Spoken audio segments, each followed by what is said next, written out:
Welcome to Newslaundry Chhota Hafta. For the full episode, subscribe because it is behind the paywall and only subscribers get access to uncut, complete content. Newslaundry Hafta is our weekly wrap of all that made the news, all that didn't, and all that should have and all that shouldn't have. We agree, we disagree, we critique, and occasionally we beat each other up. But it's all good fun.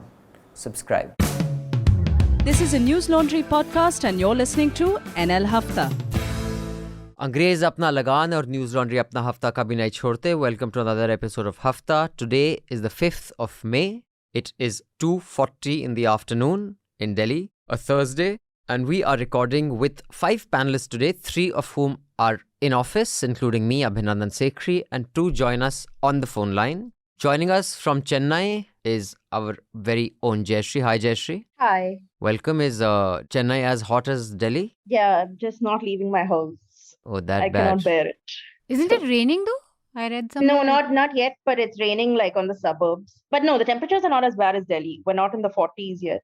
Okay. But although Delhi yesterday had a great little... Not a hailstorm or something, no? Well, I don't know how much of a hailstorm it was, but yeah, the temperatures have come down, but it's rather minor. Also joining us on the phone line is Lou Del Bello. Hi, Lou. Hi, everyone. So Lou has been on the Hafta once before. She's an energy and climate change journalist. She's based out of Delhi. Before she moved to India, she's worked in Italy, United Kingdom and Kenya. She focuses on science, climate diplomacy, energy policy and geopolitics. Her writing has appeared in Nature News, New Scientist, BBC Future, Undark, Bloomberg and more. And she runs an independent newsletter called Lights On. It's on climate and energy in India. So Lou, you're originally from Spain, is that right? Actually, I'm from Italy, the northeast of Italy. Yeah, close enough. I see, okay. and you've been in India for how long now? I've been in India for just over 4 years. I arrived in April 2018. So I did the whole COVID thing from here. Quite the experience. Yeah. What brought you here and what keeps you here? So I guess journalism has brought me here. All the places that I've lived in, it's always been chasing the story. And I guess I really liked it. I found that Italians and Indians share a lot of personality traits. So I've always felt quite at home. Made a lot of friends. Yeah, it's true. It's same passion for food and, a very friendly, open attitudes. We're very sociable. So yeah, I stayed for the people. I came for the stories and I stayed for the people and the, beautiful environment as well.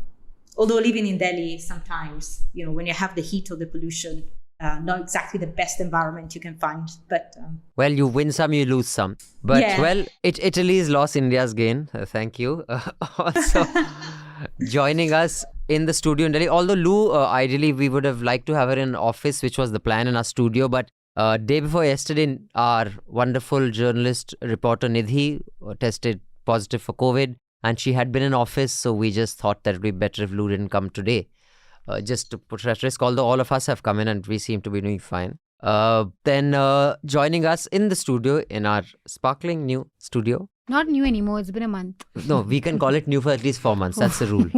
At least a year. That's a is rule. new studio. At least a No, year. when you buy a car, as long as that new car smell is there, you can call it a new car. And that new car smell stays about 5-6 months at least. Studio does have a new studio Is there a feel. new studio smell though? Yeah, as long as the carpet doesn't absorb all the dust and the sweat and the smelly Smell will socks. go by monsoon once it starts leaking We'll see. again. So we have another 2 months to call it new. So joining us is Manisha Pande. Hi, Manisha. Hello. And Raman Kirpal. Hi, Raman, sir. Hi. So we shall get into the headlines and we'd like to discuss, climate diplomacy, climate change, journalism on climate change and also energy with Lou, since, that is her area of expertise. Before we give you the headlines, I have a couple of announcements. We have a new page for subscribers to send letters to our show. So it would be great if you send us your letters through that link. It is below. I will give you the entire link again at the end of the podcast, but that is where you should send it. Also, I will be attending a conference in London from the 18th to the 20th of May. So I will stay there for another couple of days. Like we had a subscriber get together in London, in New York and in Boston. We can put one together in London. We've got about 28 of you who've written in and said you'd like to attend it. So if you would like us to organize a subscriber meet in London while I'm there, where we can get ideas, it is an interaction that really helps us develop our product. Many of you who may be using our app by now, because the Android app is out and you can download it and use it. The iOS app is still waiting approval, but you can share feedback so that we can, make the tweaks even as we go along, because that is how many of our ideas evolve, through suggestions and inputs from you. And do suggest places that can fit about 30 to 40 people in London, which would be fairly central to all of us. But you can write into us at subscription@newslaundry.com. I repeat, subscription@newslaundry.com, and tell us about whether you'd like to attend the meetup. Would you like to get someone to attend the meetup with you, and we can convert them into subscribers, and where this can be. And like I always say, subscribe and pay to keep news free, because when the public pays, the public is served. When advertisers pay, advertisers are served. And Jayashree, we can get the headlines now. Thanks. Yeah, so here's the headlines for the week. India has been suffering under record-breaking heat for the last couple of months. Northwest and central India experienced their hottest April in 122 years. This has also been accompanied by power outages. There's been a shortage of coal. And the Forest Survey of India has spotted 7,800 forest fire hotspots over a period of just 3 days. So the Prime Minister is going to chair an important review meeting today to deal with the heat wave and also to prepare for the upcoming monsoon season. India's ranking in the World Press Freedom Index has fallen again to the 150th position. Last year it was 142. I think it was 133 in 2016. So it's been steadily falling. Journalist Boria Majumdar has been banned for 2 years by the BCCI for threatening a cricketer, Vridhiman Saha. Communal clashes broke out in Jodhpur during simultaneous celebrations of Eid and Parashuram Jayanti. Stones were pelted, the police used tear gas, and over 97, I think 100 people have been arrested so far. Curfew was also imposed, and a day later, a spokesperson for the UN Secretary General urged the Indian government to ensure harmony. Parshuram Jayanti is again a new thing, man. Yeah, I don't ever remember being celebrated earlier. Seen of it as like... Okay, also in Rajasthan, in Bhilwara, a dozen unidentified people allegedly attacked 2 men on a motorcycle and set it ablaze. This also triggered a series of protests. India has recorded 6.2% more deaths in 2020 as compared to 2019, according to data from the Registrar General of India. As we all know, 2020 was the first year of the COVID pandemic. Prime Minister Narendra Modi has returned home after concluding his 3-nation European tour. He went to Germany, Denmark, and France for a series of bilateral meetings. I think they discussed a range of issues, including trade, energy, and green technology. Although, sorry, if I may comment, I don't think you have described his trip as well as the wonderful journalist Amish Devgan. Amish has tweeted out, 65 hours, 25 meetings, 3 nations. That's Narendra Modi's abroad visit. That's like a slogan. So that's what you got to apparently they got to. their slogan from there also, no? 2024, Modi once more. Achha. That was... But it's shouted. English. It People will not be shouting used. that in Bolin. Director Vivek Agnihotri has alleged he was undemocratically banned from holding events at the Foreign Correspondents Club and the Press Club of India. He has blamed the watchdogs of free speech. He's meanly refused to take Abhinandan's proposition. Yeah, you didn't finish the headline. The headline should be, Director Vivek Agnihotri refused permission to host press conference at Press Club and Foreign Press Correspondents Club, but turns down offer by Newslaundry studio and finally holds press conference in Meridian. Even we are recording though our this. studio has a new studio smell. It has a new studio smell. How about that? It was... sorry. No, go ahead. It was actually, as far as I know, it wasn't like a press conference. It was like a paid event.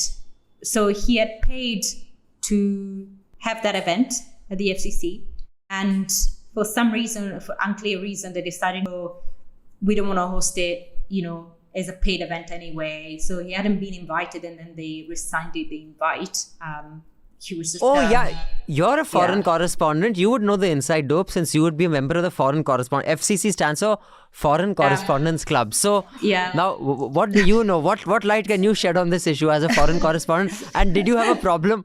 Would you personally have a problem with him being, using that venue for his press conference or party or whatever it was? No, to be honest, I mean, that's all I know. Like, I know it's just, it was just one event. It's completely unclear to me. I have no more details. And I have to say, this is something that happened. So there's a bit of a tradition of organizing these paid events where, if you want to promote your book or your film or whatever, then, you basically just rent the venue.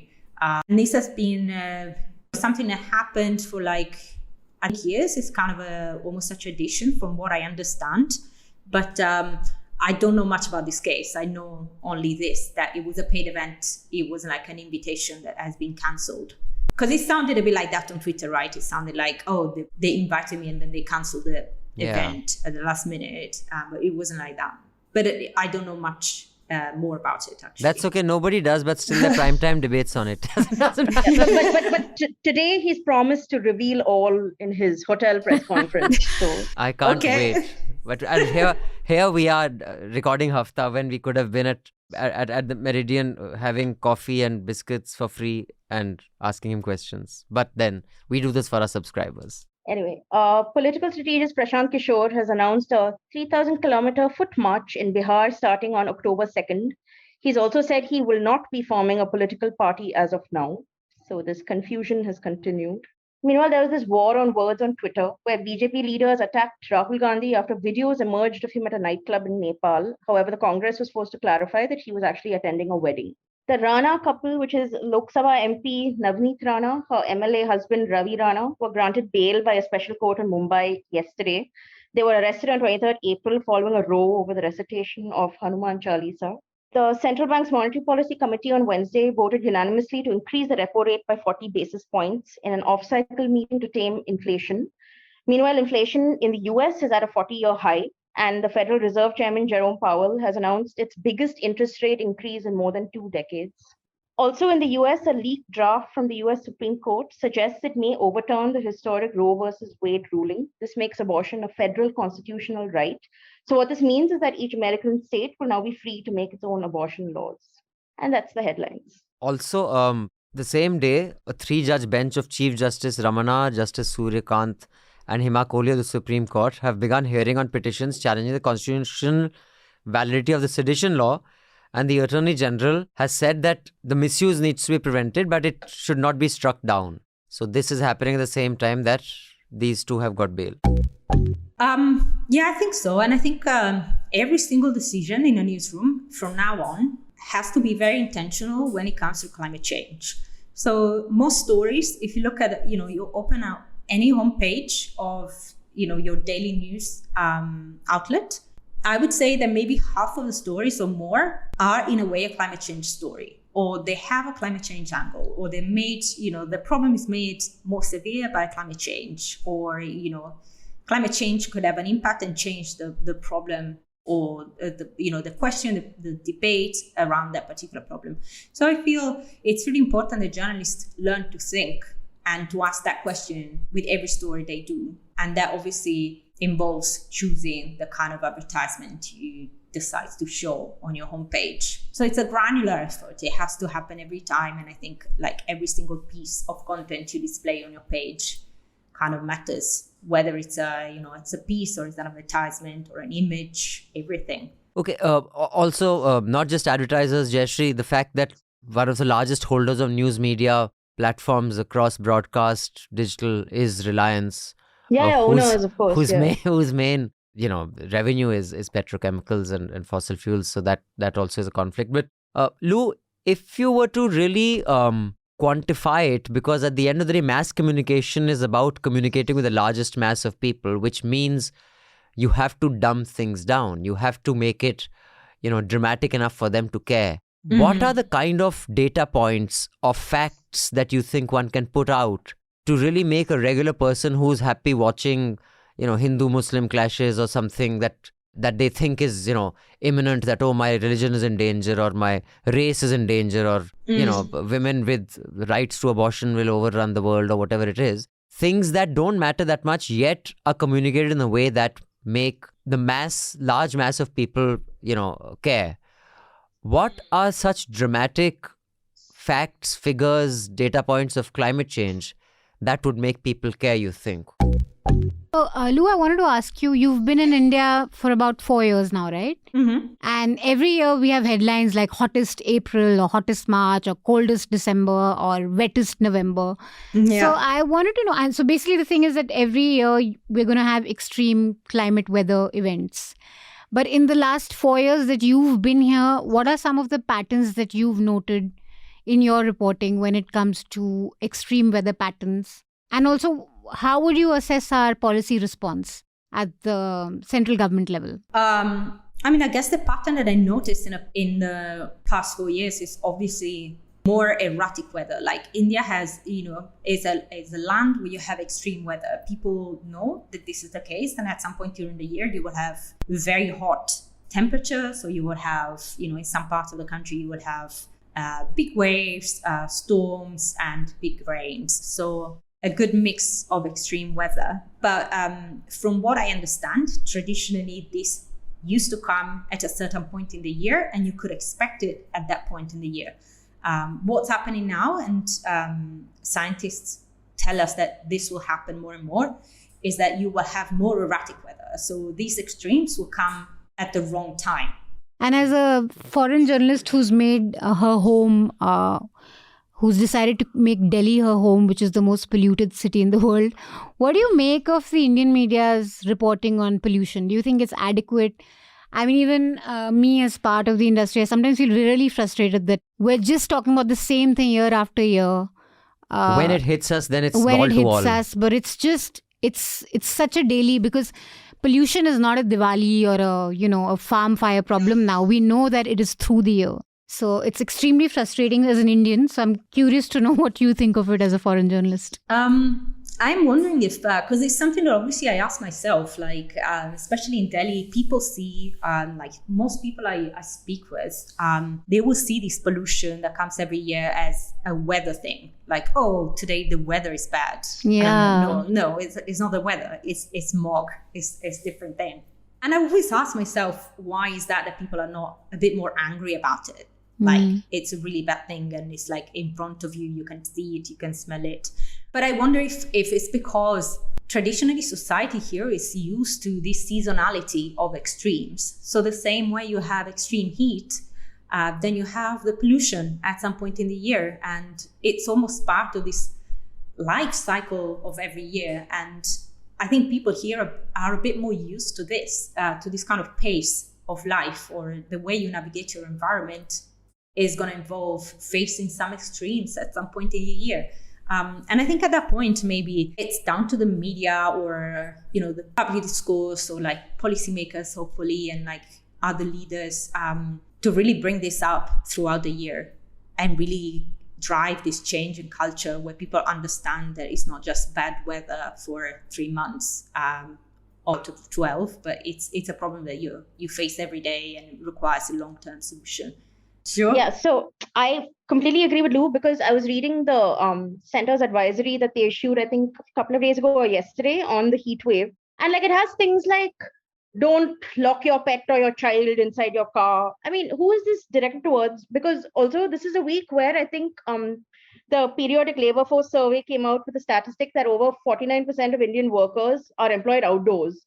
And then when you're talking about advisories for heat waves, you're not addressing the problem of this entire massive class of labor that is forced to work regardless. The government is saying, don't go out at noon. But if you have a job and you need to make money and your job takes you outdoors, what are you supposed to do about it? Exactly. And when we talked about how do journalists, how we're sort of forced to sex up the sort of story on climate change to get people to care.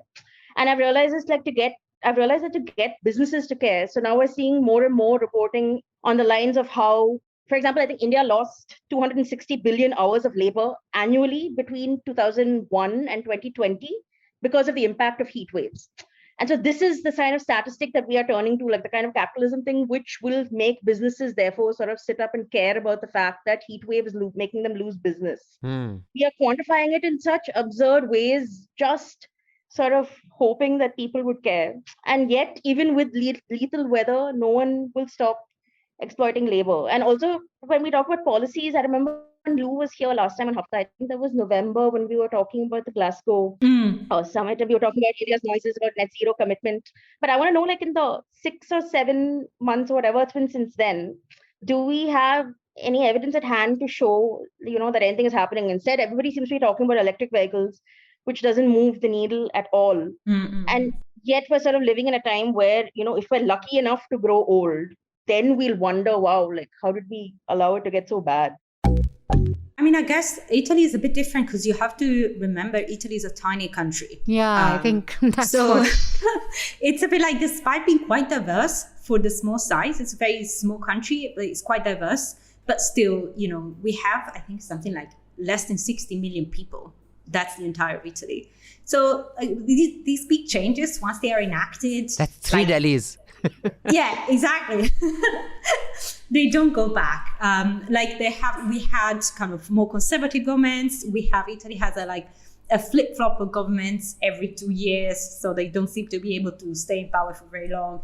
But on these big things, I would say it's really surprising if things were going to go back the same way it's happening it can possibly happen in the US. The US also has a much more rooted kind of religious fundamentalist community that is also sponsoring. They're very rich. They're sponsoring a lot of politicians in a way, like the same way the church in Italy used to do in sort of the mid past century. So right after the Second World War, the church was really holding on to political power through that.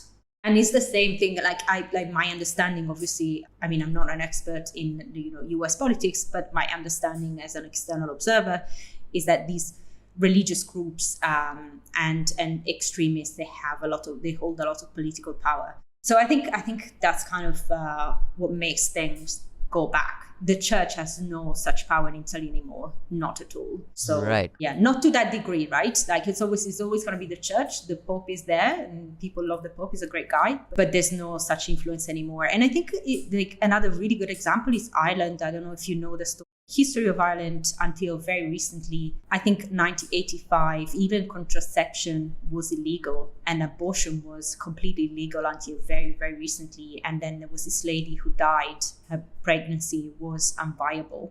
And she went to the hospital almost septic. She was having a massive infection, and the only thing that would have saved her would have been, giving birth to this baby who had died, was already dead. But the doctor were like, no, we can't induce because there would be an abortion and it's illegal, and she died. This is Savita, right? Yeah, that's I didn't remember the name. And that created a massive movement, and finally they had their referendum, and abortion is now legal. Like, it's a massive thing in the history of Ireland that has a really, really brutal history of religious related violence against women and girls. Yeah. So these things change, but again, Ireland is a small country. I think for me, the size really matters in these things, because when you have one tiny community, it's kind of easy to build that momentum. When you have over 1 billion people, 1.5 billion, then it's not as easy. Now, before Manisha and Jayashree come in on this, just one quick answer I want from you, Lou. Can a person who is openly an atheist become Prime Minister of Italy? Oh, yes. Yes, I'm sure. It's possible. Okay. Yeah, completely possible. Okay. All right. I don't think it's not even a question that comes up. No, it's completely secular state. Right. Okay. Yeah, Jayashree, Manisha, you guys can weigh in on this, yeah. So I know that after this Roe v. Wade, this entire discussion began on social media and all yesterday. I know a lot of Indians were sort of feeling very proud, saying that, I think I made a mistake earlier, because in India, even up to pregnancies up to 20 weeks can be terminated, but with one doctor's approval. So I know a lot of people said, but at least in India, abortion is legal. But what is on paper is also far cry from what's on the ground. Many dangerous abortions still sort of regularly take place, despite it being legally permissible. So I think we need to worry about that. Problem here is more, just to add that the problem here is more the misuse of the law also, where girl children are subjected to abortions, mostly, in many cases. But with the US specifically, what I think is really one of the most insane things about the US presidential system is the Supreme Court, in my opinion, and how appointments are for life. And this is how absolute Much older people get to decide the law of the land. Yeah, I agree. And I think, if Joe Biden had the political will, he could perhaps dismantle any of these systems, though not easily. But I think at the end of the day, the Democratic Party is also a bit of a status quoist. Also, I was reading this mad thing which said like how in some states, like a hysterectomy for women will cost about $25,000 in the US, whereas a vasectomy is $25. So just that sort of disparity is staggering. I was listening to this BBC podcast on this yesterday where the host was talking to, I think, a Republican who obviously supported the change. And he was being very like, he was giving her the space to talk. And she was basically saying that it's a philosophical argument of the child having a life beyond the host, which is the mother. And I think that is where a lot of the arguments also happening over this fetal viability thing. But an unwanted child is just, it's bad to thrust that on someone. I just think no good can come out of it. And the argument that they're giving that, there's just too much, she also made this point that you need to take if you're having sex without protection, then deal with the pregnancy. Basically, that was her. And only one party deals with the pregnancy, right? Yeah. It's not divided. But that's what I'm saying. Like, that is something you need to fix with education or with explaining the consequences, because abortions can, and especially multiple abortions, can be really hard on the body. And especially if they're going to be after 6 months. Actually, I think that is something that you can't have a law saying, we care for the physical health of the woman, so therefore we'll stop you from doing this. I think the way everybody, especially the men, would reevaluate their position on this is that if along with making it illegal, they also said that you have to bear the consequence of it, the cost of it. Compulsory DNA check will happen. So they the DNA check karenge of who's the dad, and you have to provide for it, even if that means selling your assets. Then that would really change. I think a lot of people are chachu. I think that will make a big difference.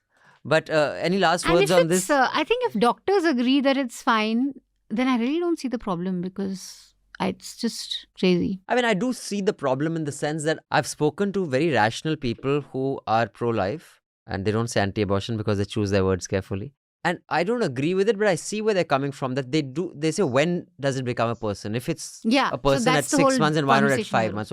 And I really don't have a scientific or informed take on that. But even if it becomes a person on its own, it is not capable of taking care of itself. It will need a mother and a father. So, and if they don't want that duty, or that they're not going to go through that, then you're just bringing a child to the world. But what I'm saying is, what is the cutoff point is the question. And that way, human babies are the worst compared to other. The most helpless. I mean, they take so long to grow up, man. So do elephants. Animal kids, they're walking in the next 3 months, they're happy, they move on. Like human kids, bloody till, I don't know how long you have to look at take Jesus. care of them. They're a pain. You have any last words on this, Jayashree? No. I think we've pretty much covered everything. I think this entire debate on when does the fetus officially transform into becoming a child and all, there is a lot of science on it. I remember the BBC had this really good piece that I read ages ago, which I'll try and dig up. But at what point does fetal development become associated with the right to life? I think is a very it's a question that sort of spans like philosophy and like medicine and theology. And in the meantime, it is the woman who is placed with the burden and the task of these sort of expectations of this fetus. So I just think the entire thing I do think at the end of the day, the right to choose lies with the woman. I just think having an unwanted child is just more cruel. Like just bringing someone into the world and that's just far more cruel than ending it when you can. All of you listening in, the Chhota Hafta, do subscribe so you can listen to the entire Hafta. We will see you again next week with the Hafta. Till then, subscribe, pay to keep news free, because when the public pays, the public is served. When advertisers pay, advertisers are served. Thank you. Goodbye. All the Newslaundry podcasts are available on Stitcher, iTunes, and any other podcast platform. Please subscribe to Newslaundry. Help us keep news independent. To catch all our podcasts on news, pop culture, current affairs, and sport, visit newslaundry.com. Follow us on Facebook, Twitter, and Instagram. And subscribe to our YouTube channel. Sun liya Afrika, mufat khoro. Not to brag or anything, but Newslaundry Hafta features in the top 50 in the world on SoundCloud in the news and politics category for podcasts. So do subscribe and see what you're missing, because when the public pays, the public is served. When advertisers pay, advertisers are served. Subscribe, help keep news independent and free. All Newslaundry podcasts are available on iTunes and Stitcher and any other podcast platform.